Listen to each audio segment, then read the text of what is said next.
Hi, Stitchy friends. It's Heather, the 20-minute Stitcher. My pronouns are she, her. Today is Saturday, May 4th, 2024.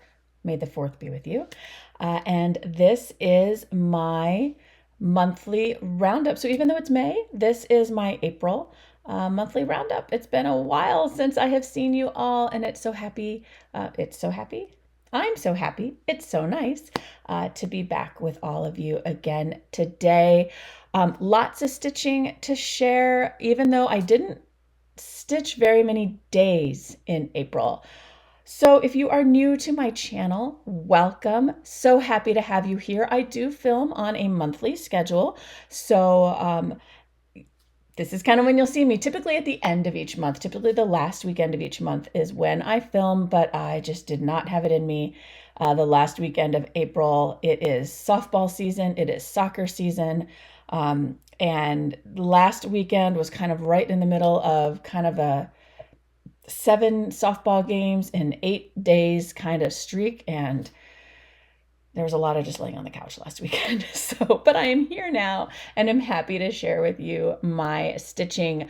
The way I run my videos, I tend to jump kind of right into the stitching. And then at the end, I share a little bit of a life update and I share kind of what I have been watching, reading, and playing. So let's get right into things. I always like to start by hopping over into my Notion and showing you kind of what my stitchy stats look like for the month. They're always a little off because I have a healthy mix of paper charts and digital. I only track the stitching on my digital chart, so my raw numbers are always a little low, but that's okay. I mean, I'm not super number driven. It's more just kind of out of curiosity. So let me hop over to my Notion and show you where I am at. So here is my April 2024. Though I didn't stitch very many days, you can see I only had 10 unique days of stitching, which actually I noticed that my last day was the 27th. I'm pretty sure I stitched like one day after that, but whatever, right? I stitched 10 days in April. Again, softball, soccer, work is also incredibly busy right now. We're in the midst of recruiting and hiring 2 new people to join my team. So, and just a whole bunch of other big projects getting ready to kick off, and it's been very, very busy. So not a whole lot of stitching in April, except for my weekend at Stitch North, which I'll share a little bit more of that as we go, because I have a couple of new starts that I started there, a finish that I had there, and a little bit of things from the retreat to share. It was my first time ever going to Stitch North, and I had just the most amazing time.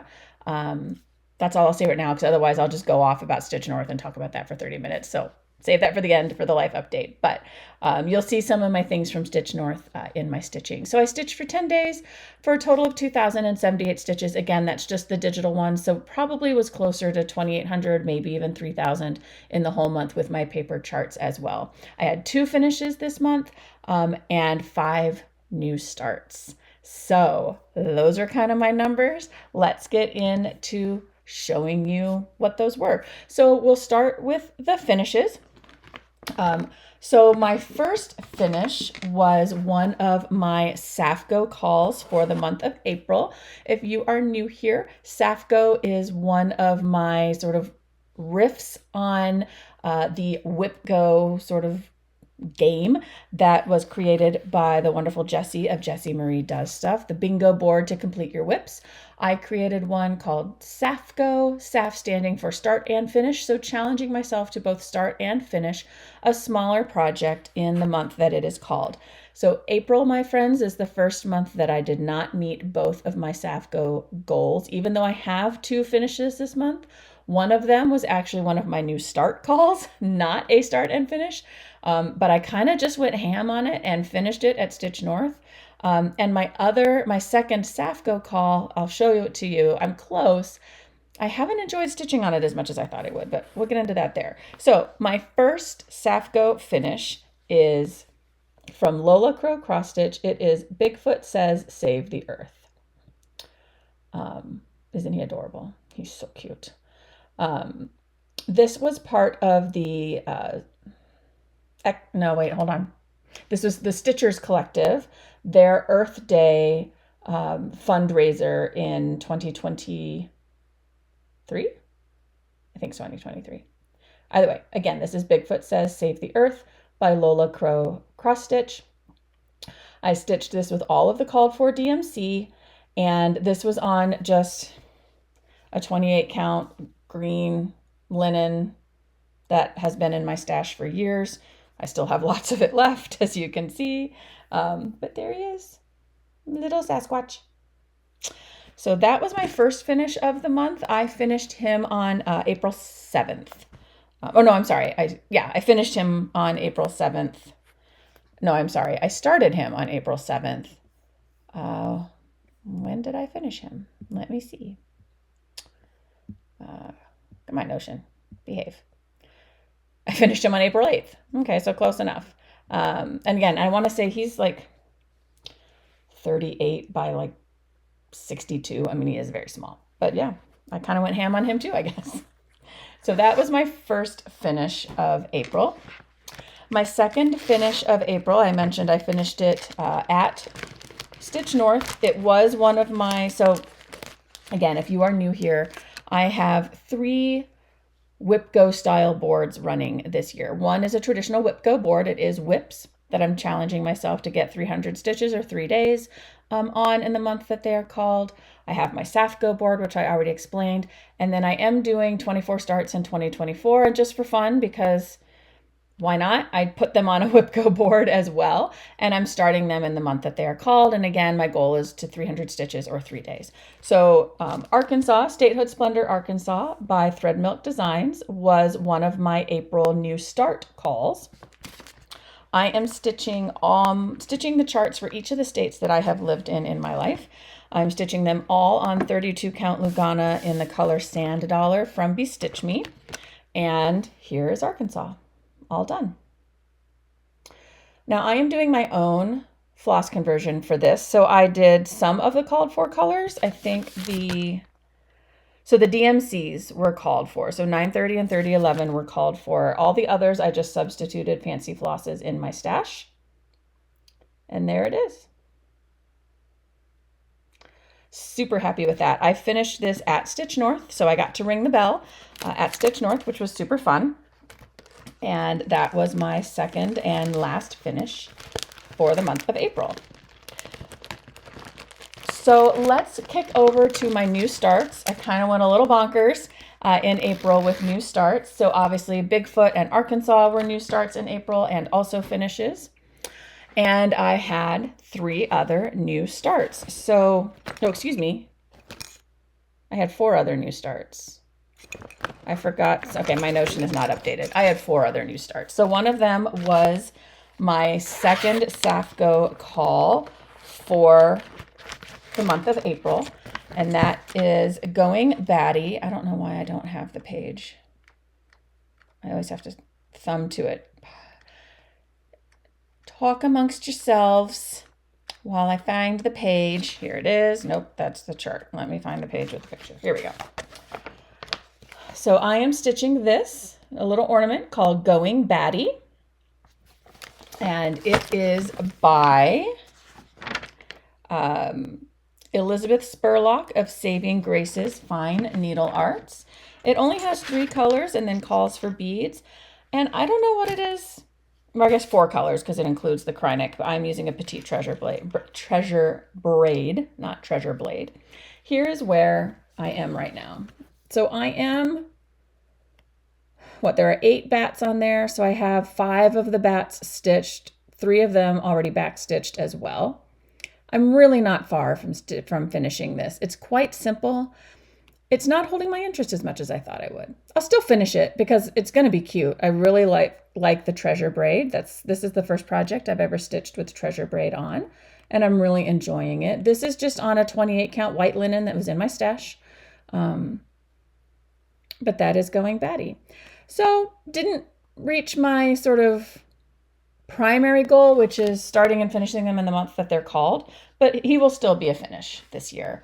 Maybe even in May. I'm keeping it in my stitchy bag in May, and I'm going to challenge myself to finish it. It just looked like a super fun little chart, and for whatever reason, I don't know. I haven't had as much fun stitching on it as I thought I would. But it's a simple stitch, and so I'll still finish it because I still think the end result is really cute. The second new start I had in the month, well, I say second, these aren't necessarily in order, is at Stitch North. Okay, I said I was going to hold it to the end, but I feel like I can't talk about some of these things without talking a little bit about Stitch North. So I went to weekend 1 of Stitch North, and y'all, I got to meet Jen, the backcountry stitcher, and she's going to be one of my stitchy besties now, I think, she invited me to sit at her table with people that she knew already, and they just welcomed me with such open arms, and I just had the best time, and they are such amazing people, and I just had such a great time. But it was so amazing to get to meet Jen in person finally, because I have watched her channel from the very beginning, and I just adore her and her stitching. She stitches a lot of things that like I don't have the patience to stitch, but I love seeing them. And so it's super fun. But anyway, so one of the things that Stitch North was a little different than other retreats where you have to like kind of register and get your stuff and then go in and find your table. They just opened the doors and you just went to a table, and every table had a sign-in sheet and had like your goodie bag kind of at the seat. And oh my gosh, it was chock full of goodies. I think every vendor that they had there gave something to the goodie bag, and I'll share some of it later. One of them from the wonderful Bryn and Needle, which I was excited to meet Jen and other floss tubers and other people I know from Instagram. But in terms of the shopping, this is what I was most excited about. I have heard people rave and rave and rave about Bryn and Needle floss, and I've never stitched with it. You'll see when I go into my acquisitions, I went a little crazy and bought a lot of floss with no real plan for it, just because I thought it was pretty. But in our goodie bag was, I can't show you, there's no photo of the chart, but was a Quirky Quaker chart called Quirky Quaker Lobster. And it came with these 2 flosses to stitch the little guy with, or little gal. And I got a teeny tiny, oh my God, this is embarrassing. I thought I got a little bit more than that. This is not even worth showing you. Oh my goodness. I'm so embarrassed. Wait, which is the front? This is the front. I don't even know which way. Oh my gosh. I really thought I had more stitches on it than this. Can you see them? Here, let me get really close. This is embarrassing. Okay, there are my, I think 5. Nope, might only be 4. Nope, it's 5. There are my 5 stitches to start Quirky Quaker Lobster. Oh my gosh, y'all. I really thought I had more on it than that. Clearly, I did not go through my projects before I started filming. Anyway, I put stitches on the cloth, so I guess it's a start. Okay. Anyway, that was Quirky Quaker Lobster by Bryn and Needle. That was my very sad start on that. And then also at Stitch North, I started my second new start call from the WIPGO calls, and that was my Garden in Autumn by Mani di Donna Designs. This was part of the X Stitch the Rainbow Autumn Garden palette. This was in 2022. It was a partnership with designers and Cottage Garden Threads. So all the designers designed a 60 by 60 chart using the same 4 floss colors. And I went a little bonkers because it was all autumn themed. I think I bought like 6 charts out of this collection. I've only stitched 1 so far, but I started my garden in autumn. And here is, I stitched on it for 3 days, and whoops, here is, nope, oh my, y'all, this is what happens when I film floss tube at 8 o'clock at night, apparently. That's where I left off after 3 days. So this one's a little fussy. The flosses are, let's see if I have them not in plastic. I do. So the flosses are absolutely gorgeous. If you have never stitched with Cottage Garden Threads before, highly recommend. Not only are they beautiful, they come on these little cards already pre-cut. You literally just grab a strand and pull. And the whole palette was 4 colors.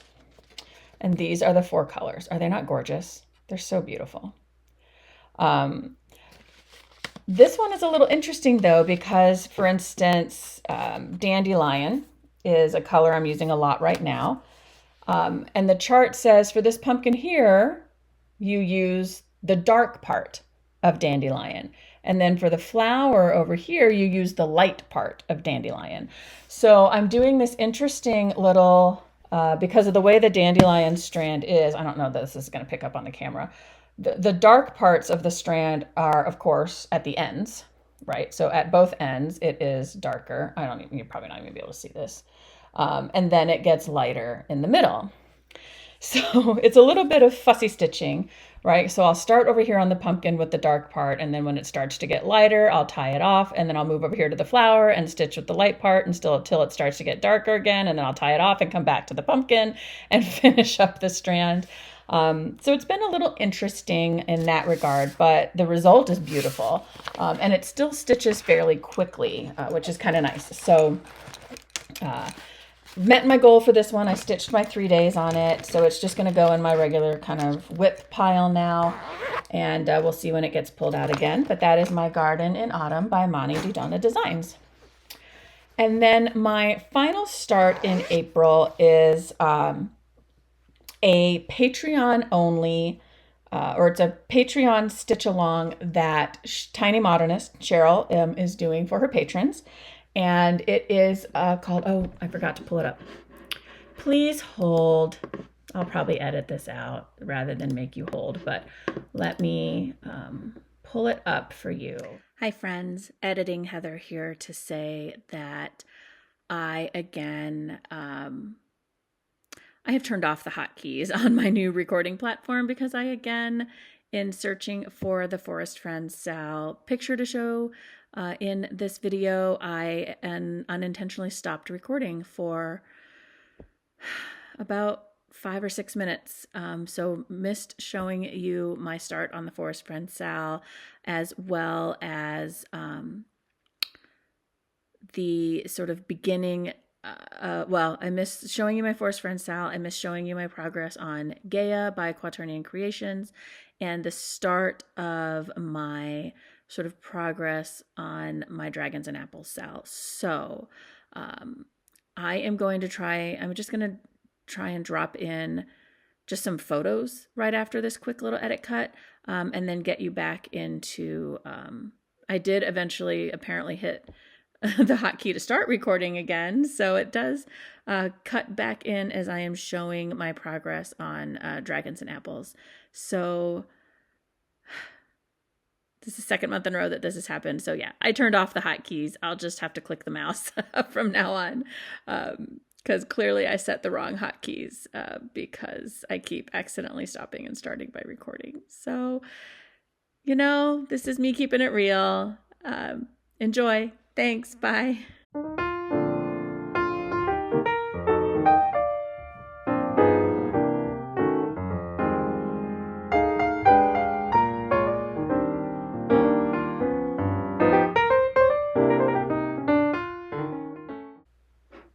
Oh, I don't. Okay. I will try and edit in. I'll try and pull a picture off her website. I only seem to have just the one-page chart. I don't have the full thing that has the photo of what it looks like. But, and again, couldn't find an older picture of where it was before. But I am stitching this on a 32 count Lugana in the color Portobello, also from Bestitch Me. And here is where this is now. So I actually added quite a bit to this. So when I when I picked it up at Stitch North, I had the border done. I had this kind of corner. Why can I not find what I'm doing here? I had this corner piece done. I stitched a little bit more of the inside border here. And then all of this egg I added. None of that was there. The 3 little mushrooms or whatever these are here were there, but this egg, none of that was there. I added all of that at Stitch North. And this chart calls for 3 colors, and I chose my own conversions. I chose 4 colors. So as you can see from here, for the primary outside border, I wanted something variegated. So I chose So I'm stitching all of this in Dinky Dye Silks. I loved this chart so much that I decided it was worth treating myself to the Dinky Dyes.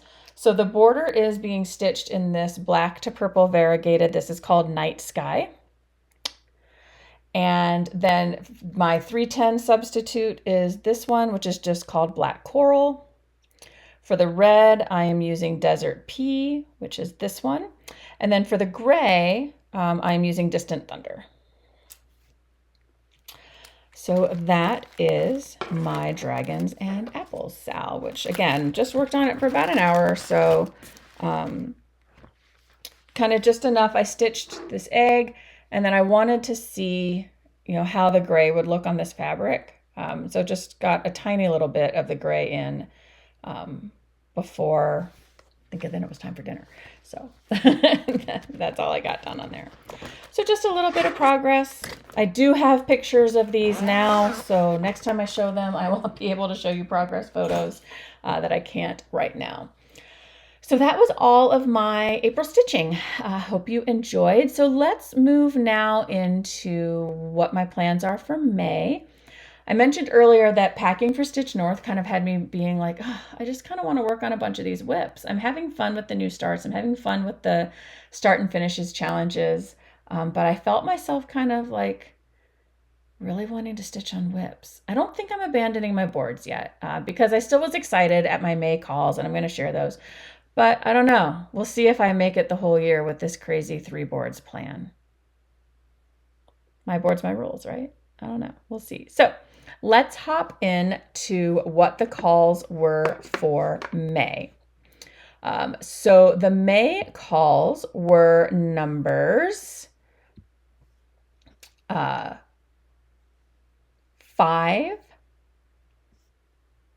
and 19 and 13, I believe, also was called in May, which is the free space, or at least for me. On all my boards is the free space. Some people put a project in 13 and then they have 3 projects to work on in whatever month 13 gets called. I just left it as a free space. I figured 3 boards was plenty to be running. I didn't need to be adding 3 more projects by putting something in the free space for each one. So that was 5 and 19 were the May calls. So let's roll through what projects I will be working on in May as part of that, or in one case have already started working on. So let me, oh, these aren't quite, oh no, they are actually in almost the right order. Just had to move one. So for my start and finishes calls, one of them is Moulin is what I'm calling it. Hopefully that's pronounced correctly. It's Moulin Moon by Bad Stitch, excuse me.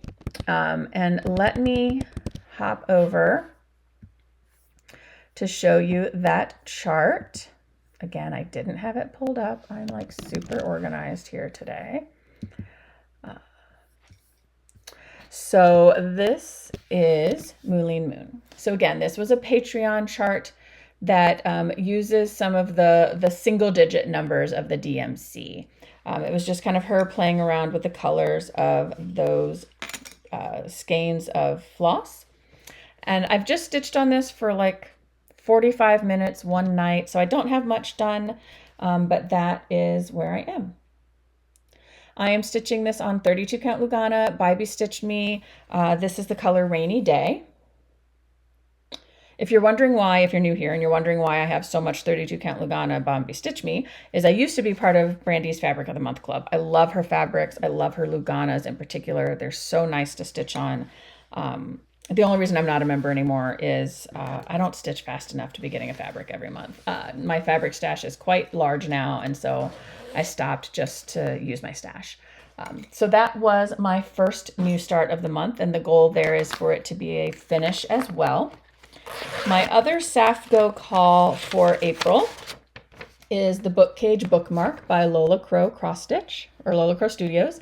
This was kind of a bonus chart that she gave to those of us who purchased her Haunted Library Stitch Along, which I have still not finished.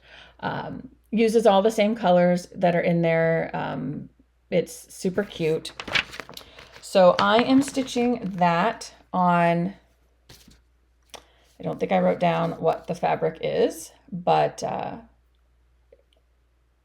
is this Ledger? No, this is not Ledger. I don't know what this is. It's another Bestitch Me. I might have in my Notion what the color is, and if I do, I will put it on the chart or on the screen.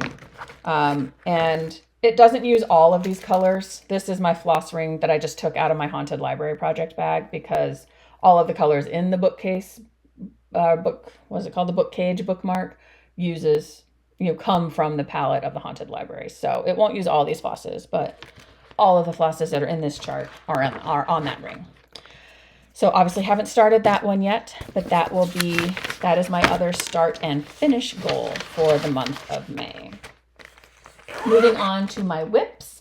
Ironically, both of my whips that were called in May are Halloween whips. The first is Luminous Fiber Arts Enchanted Quaker. This is a stitch along that Katie, the novel stitcher, started. And I had told myself I wasn't allowed to buy this chart until I finished Halloween Quaker by Leela Studio. Spoiler alert, I haven't finished Halloween Quaker by Leela Studio, and I bought this anyway because Katie was doing a sale and I wanted to play along. So I haven't stitched on this one at all. So this is basically my starting point for right now. I purchased fabric, a 40 count fabric, and I'm looking for my fabric card because I don't remember what the fabric is. I'll have to put on the screen what the fabric is. I thought the fabric card was in here and it doesn't seem to be. So that's kind of a bummer, but it's a 40 count. Picture This Plus. I think it's a Picture This Plus. I just don't remember the color. So this is where my starting point is. So again, I did kind of my own floss conversion. The kitty cat might look a little familiar in terms of the coloring. It might look a little like the border from my Dragons and Apples Sal, and that would be because it is the same floss. I kind of am obsessed with this night sky floss. So I am doing my chart in a mix of night sky and Halloween, both from Dinky Dyes. And what I am doing is the larger kind of blockier motifs like the cat, the moon, the witch, the cauldron. I'm going to do a night sky. And then some of the skinnier things like the border of this motif here. I'm just going to kind of play it by ear. The word Halloween, I'll probably stitch in the Halloween because obviously this floss is kind of wild and crazy and has lots of different colors. So I'm definitely doing a little bit of fussy cutting with the floss to make sure that the colors are kind of lining up and I'm not going from that black right to like a bright orange or a bright green, but kind of following the transition of the floss. So that will be my starting point. My goal here will be 3 days because this is a paper chart. I tried to put it digitally into my Markup RXP app and it just didn't like it. I might try again. They're always updating the app. Maybe it'll be better now. But I did end up photocopying and enlarging the chart so that I have a working copy that I can mark up if I have to keep it on paper. My other whip is the When Witches Go Riding Stitch Along from Tiny Modernist. Nope, that's the chart. Hold on. There we go. There's the photo. This might look a little familiar if you are a returning viewer. I believe this was either a November or a December 2023 WIPGO call for me. So you've seen it somewhat recently. Haven't picked it up yet, haven't started it yet in May. So what I'm showing here is my starting point for the month. And that is where I am at right now. This is just being stitched on a linen that I had in my stash. This is the one and only time I have gridded a project. It is helpful, but I absolutely despised the process of gridding and will never grid again a day in my life because I did not like gridding. It was painful. I would rather just count 4 times before I start stitching than ever grid again. And then lastly, my new starts, right? So my 24 starts in 2024. My 2 new starts are projects I actually haven't kitted yet. So it's May 4th. I guess I better get on that. But again, my goal for new starts is 3 days or 300 stitches. Both of these are paper charts. I haven't decided if I'm going to try and scan them into my Markup RXP or not. If I do, then I go for the 300 stitches instead because obviously they're digitized and I can count. But the first one is Cat-O-Lantern by Luminous Fiber Arts. So this little guy, I've had this chart for quite a while. Yeah, it came out in 2021. And I purchased it either in 2021 or 2022. So this is Cat-O-Lantern. So that will be one of my new starts in May. And my other new start is Educated by Bent Creek. Look at that cute little guy. I purchased this at my first Stitch Con in 2022 and haven't stitched him yet. So we'll be getting a start on this guy in May as well. All right, so those are my stitchy plans for the month of May. Tell me what you think. What are you most excited to see me stitching? Are you doing WIPGO? What were your calls this month? Let me know in the comments below. All right, I know that I am running a little long. Let me quickly tell you a little bit more about Stitch North, share a couple of the things that I received there, and then I'll wrap up with what I'm reading, watching, and playing, and I'll let you get on with your day. So Stitch North, like I said, I went to weekend one. It was my first time ever attending Stitch North.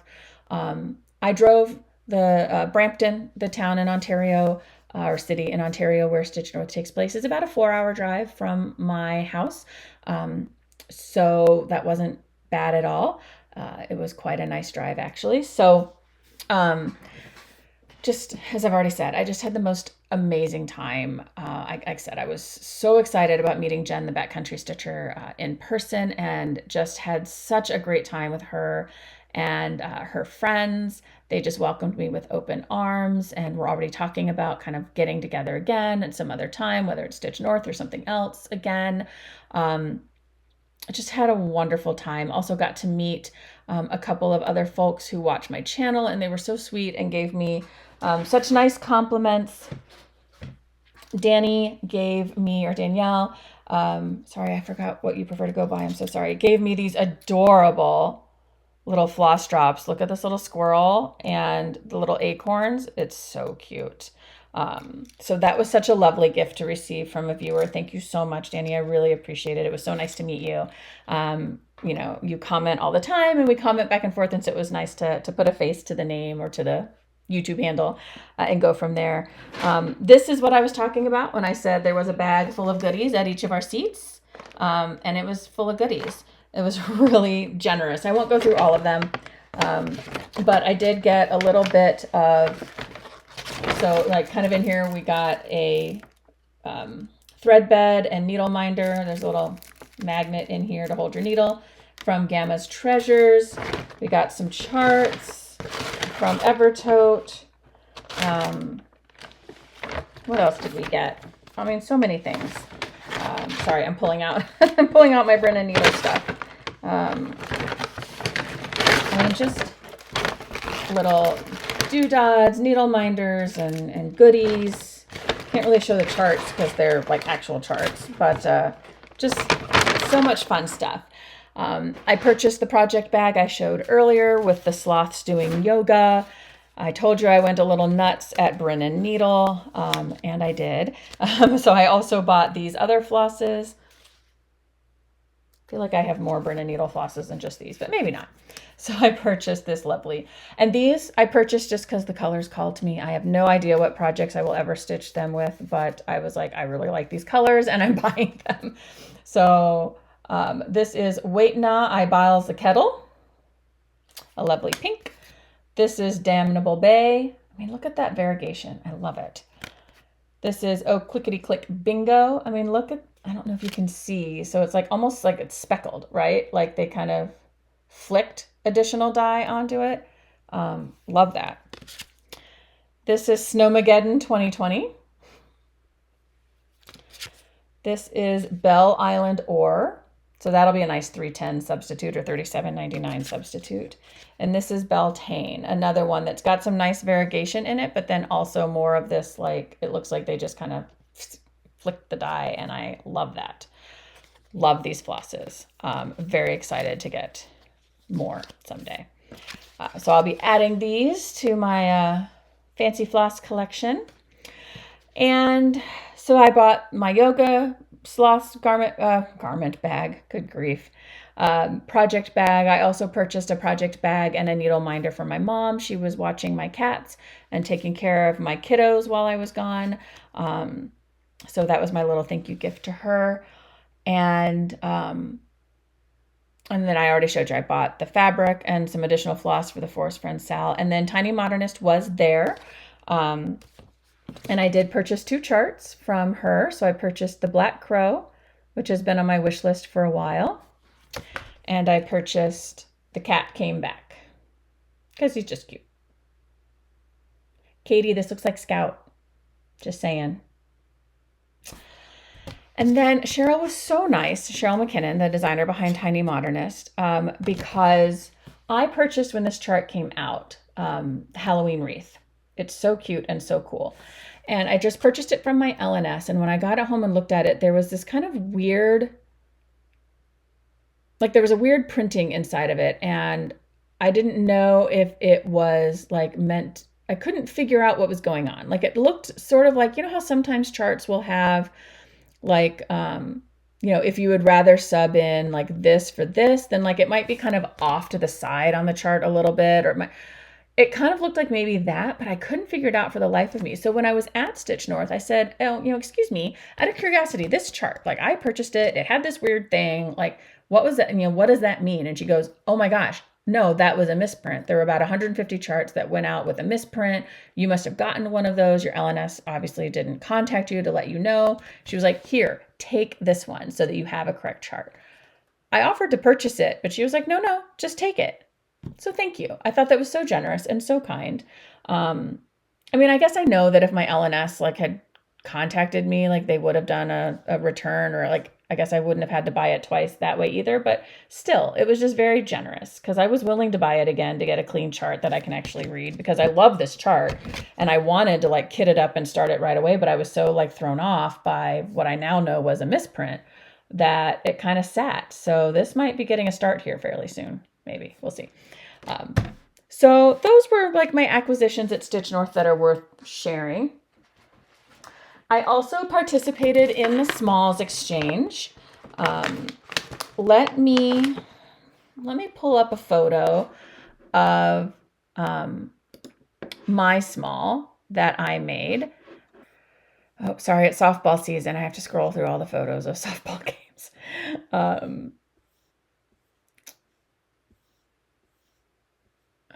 Here we go. So let me transition over. So here is the photo. So I took, admittedly, no shame. This is a chart that I stitched, I think back in 2021, this kitty chart. And I just pulled it out and I made a mug rug out of it. So one of the reasons it's so wide is so that you can set your mug next to it without having to set it on top of the stitching. And so I made that and then I put it together in a bag with some loose leaf tea, a tea, I call them a strainer, but like, you know what I'm trying to say, right? A tea diffuser, and a mug. And, so that was the small that I gave away at Stitch North. And then this is the small that I received back, which I really liked. But also said, like, this doesn't feel like a small. Like, this is like a 6-inch round hoop. It's very beautiful, though. I really like it. And with it, got some yummy candies. Where'd the other bag of candy go? Whatever. I don't know. 2 bags of candies, 2 different candies. But I don't know where the second bag went. Oh, here it is. This is the one I'd already busted into. These are delicious, by the way. Just saying. Delicious. So thank you. Just had such a great time at Stitch North. Really, really enjoyed it. All right. That is it for that life update. I already mentioned lots of softball happening, some soccer happening too, although my son's soccer schedule is so weird. He had like 4 games in 1 week, including a doubleheader, and then he's going like a week and a half without a game at all. It's very strange.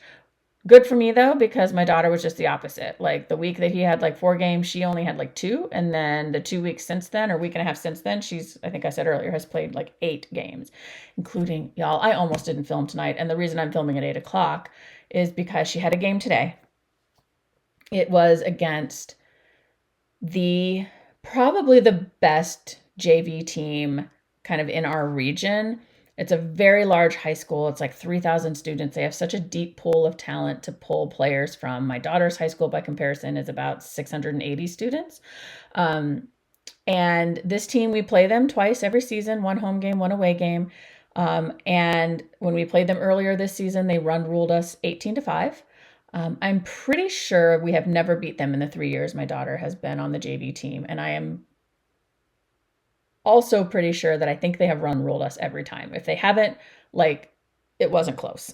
They're just always an incredibly, incredibly, incredibly talented team. You guys, they beat them today. My daughter's team, they were playing an away game. So we were on this team's home turf. Literally, they have a turf field. Money. Turf field.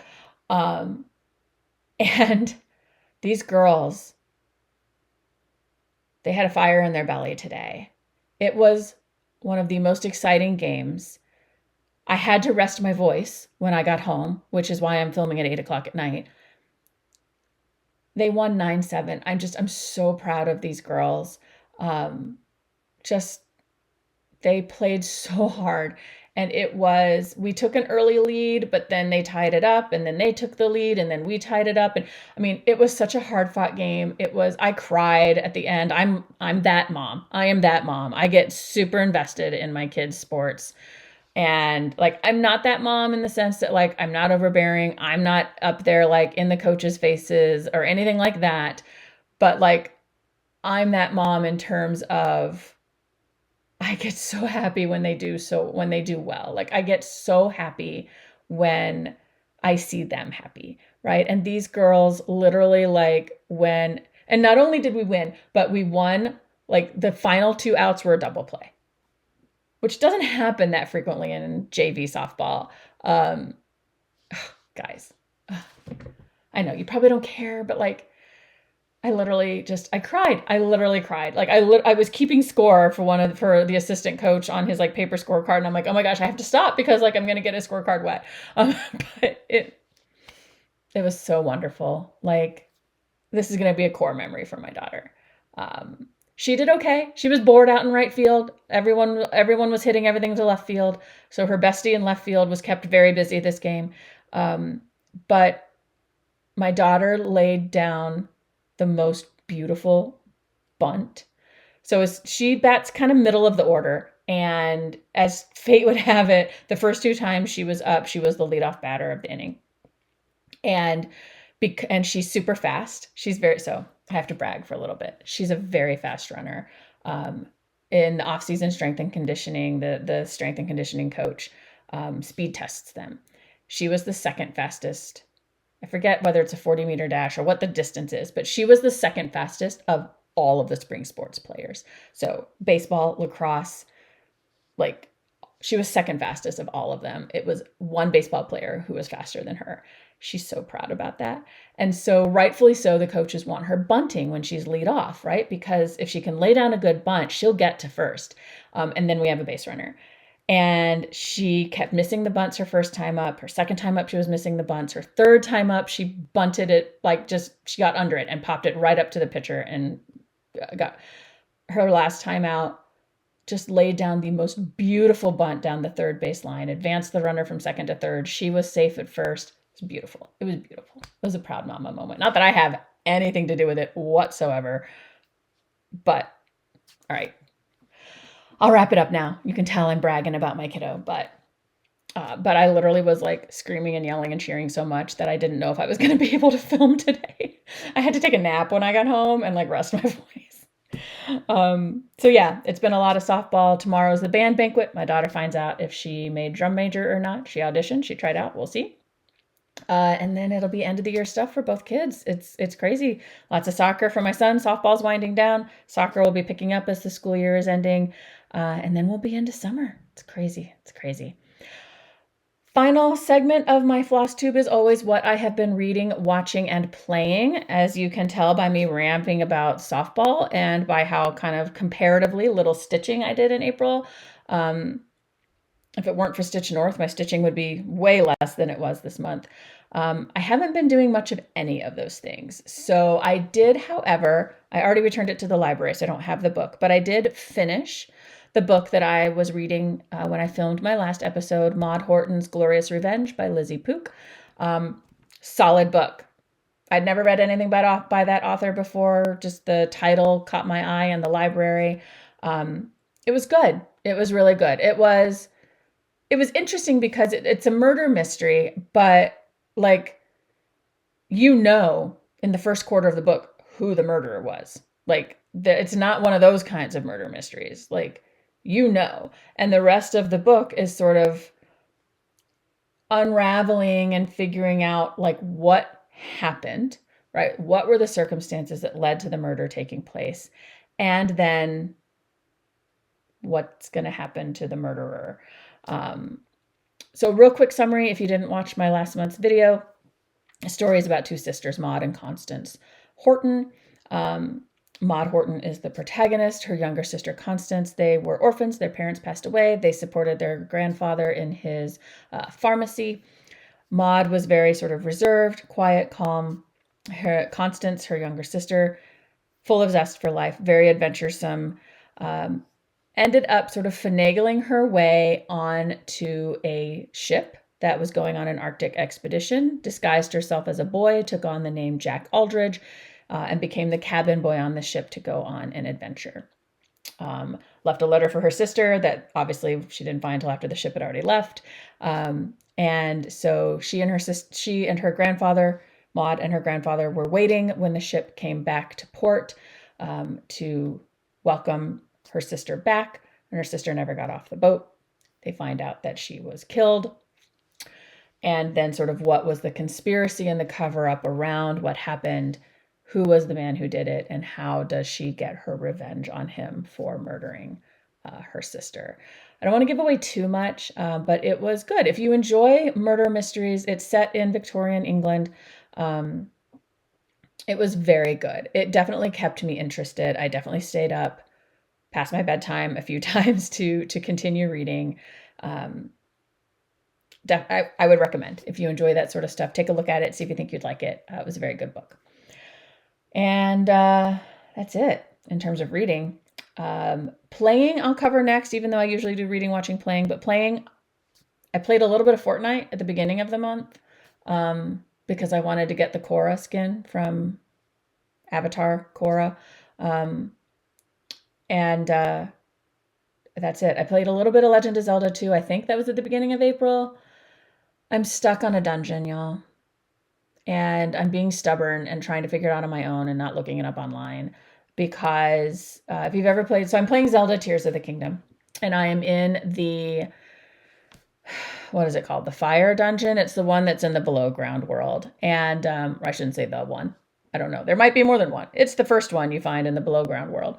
And with all the mine carts and everything. And you have to unlock 5 locks in order to get to the like big bad and clear the dungeon.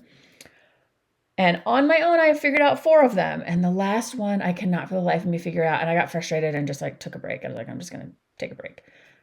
I thought I was going to take a break for a few days. I took a break for all of April. I'll get back to it eventually. This is how I go with Zelda. I like go and then I get stuck somewhere. And so take a break. And then that break, I get distracted by other things. And that break might be a month or it might be 6 months. I'll get back to it eventually. So that's kind of what I've been playing. Not much. I have been watching a lot though. So I really love Amazing Race. I still enjoy Survivor. There are seasons of both of those going on, excuse me, right now. So I am watching Survivor and Amazing Race. If you've been around for a while, you know that we love anime in my family as well. The children and I are currently watching Boruto. So Naruto Next Generation's Boruto. It is good so far. We like it.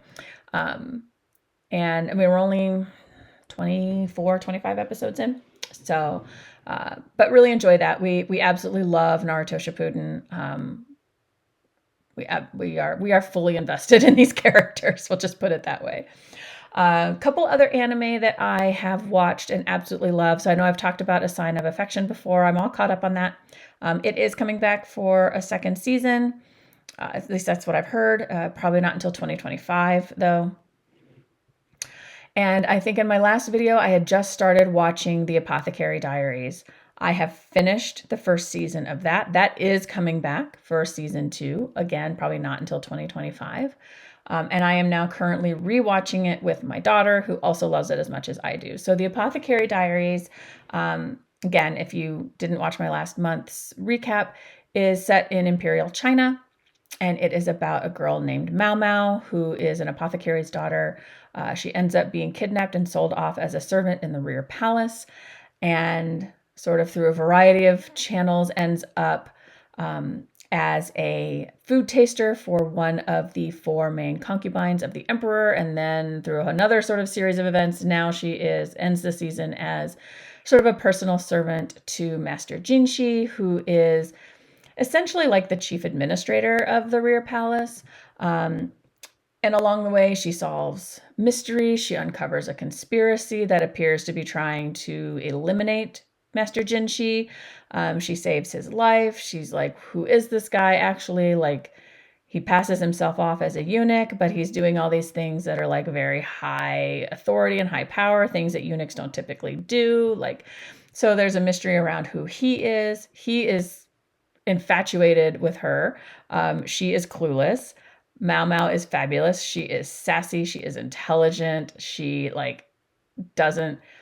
she knows her place, but she also doesn't particularly care too much about, especially when it comes to Master Jinshi, about like formality. It's a really, really great show. I feel like most anime is very difficult to explain because it just sounds weird when you're explaining it, but it's very good. Also finished Solo Leveling. Total opposite end of the spectrum from Apothecary Diaries. Solo Leveling is shonen, shonen, shonen all the way. It is fights and blood and all of that. But it is very, very good as well. That it is about monster hunters. There are monsters and dungeons that open. It's very kind of like role play video game. But the main character, Jingwoo, ends up dying in a dungeon but is brought back to life as a player in sort of this game. So he sees these like interfaces around him that no one else can see. And these interfaces give him challenges, and he starts leveling up and becoming stronger. And in this world, like these hunters, if your hunter skills are awakened, you are assigned a rank, and that is the rank you are. You cannot ever improve. So if you are a D rank hunter, you are a D rank hunter the rest of your life. And the main character in Solo Leveling was known as the weakest hunter in the world, and now he is not. And again, kind of difficult to explain, but somewhat unsurprisingly, people are noticing like, hey, wait a minute, why are you like a foot taller and like super stronger? And how is this happening? And what are you doing? And certain powerful people in control are noticing. And so there's a little bit of, it's ramping up, right? The first season just ended. It's very, very good. Really enjoy that one as well. And what else? I feel like there's more. I'm still watching One Piece with my son. That's mostly his show, though. I just watch periodically. And yeah, I guess that's it. That's probably enough talking from me tonight. Again, would love to hear what your WIPGO calls are for the month, what you are most interested to see me stitching on in May, whether you're still enjoying me having these 6 new projects that I'm doing each month and seeing the progress on those, or if you'd rather see me working on some of my old WIPs too. Let me know. I am kind of just playing it by ear. Hopefully I'll have more stitching in May. Things will start to quiet down a little bit as the school year ends and we move into the summer. So we'll see. As always, I want to thank you so much for spending some time with me and for listening to me ramble on about my stitching and my anime shows and my books and all the other things that I love. We only get one life in this world, so do what you love, enjoy what you love, and who cares what other people think about it. And when it comes to your stitching, happy stitching. As always, hug your loved ones, take care of yourselves, do things you enjoy, and happy stitching. And I will see you over on Instagram. I'm trying to be better over there. I'm at the 20-minute stitcher there as well. You can always email me. And if you like what you're seeing and want to support my channel, I do have a Buy Me a Coffee link in my description. I'm never very good about promoting it, but thank you for that. And which that actually reminds me, I need to give a huge shout out thank you to my dear friend Rue, who purchased me coffees recently. And she got a personal thank you, but I want to give her a shout out too. She is Crossroads Stitching here on FlossTube. And thanks, Rue. You're awesome. Can't wait to see you at StitchCon. Thank you, everyone, for your time. Hug your loved ones. I'm saying it again because I always sign off this way and then I got distracted. So, creature of habit. Hug your loved ones. Take care of yourself. Happy stitching, and I'll see you soon. Bye.